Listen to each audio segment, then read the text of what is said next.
Well, welcome, Karen. Karen Thank you. Gately is a leadership coach and speaking on the 10 networking hacks every lawyer wants to know to grow their practice. She's also the founder of Coporate Dojo, which is quite an interesting organization. Karen, welcome. Tell me a little bit about yourself and what it is that you do. Thank you. Thank you for having me. We run a business called Corporate Dojo, as you've just said. That's reflective of my martial arts background, would you believe? So I grew up teaching, training, competing in the world of karate, and then spent a period of my career in HR. So then 20 years ago, we set up the Corporate Dojo, which is all about enabling businesses and organizations to thrive because human beings are thriving. And a key part of our focus in enabling that to happen is through building leadership capability, supporting leaders to create thriving cultures and ultimately to help their teams to be successful. The title of your talk is 10 networking hacks. Why is it that networking is so important? Yeah, look, after spending 20 years running my own business, I can't say it strongly enough how important it is. Clearly, it's about growing your practice. It's about having revenue and a flow of income into the business. So you're not having a feast and famine kind of scenario. So keeping that pipeline healthy. But I also think as a professional, it's a great way of staying connected with what are people looking for, what are they talking about, what are they thinking. So, with your own professional development, I think staying connected and having strong networks is incredibly important. And what do you see people, like what mistakes do you see people making when they're trying to network?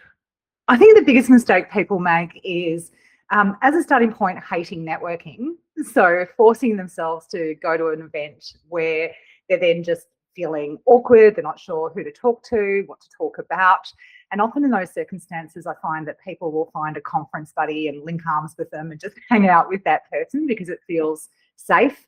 But obviously, there's a whole bunch of missed opportunity in terms of the other people in the room and who we could be connecting with and the quality of conversations that we could be having. And do you find people feel partly maybe they're being inauthentic or it's difficult for them? Yeah. Is that part of that? I think that's a huge part of it. And I think at the heart of that is feeling like I'm actually selling. I'm trying to do something that doesn't feel genuine. So I'm trying to influence you to buy something from me. And that feels like dirty work somehow. So again, that's a big part of the mindset that causes people to kind of lean away and not really want to pursue those relationships. But I guess the question is that actually dirty? Like what is it that's wrong with selling? Well, that's exactly the point, right? Is that we're all in business. Most people are in the room have got something to sell, even if that's even their own professional capabilities and their own reputations. They can get ahead in their careers. We're all having to make other people aware of what it is that we do and what we have to offer the world. And if we're hiding that, obviously, it's hard for people to actually see us. So I think there's a big mindset shift that needs to happen in order for us to just accept that it's a normal, acceptable thing that we do as part of business. Excellent.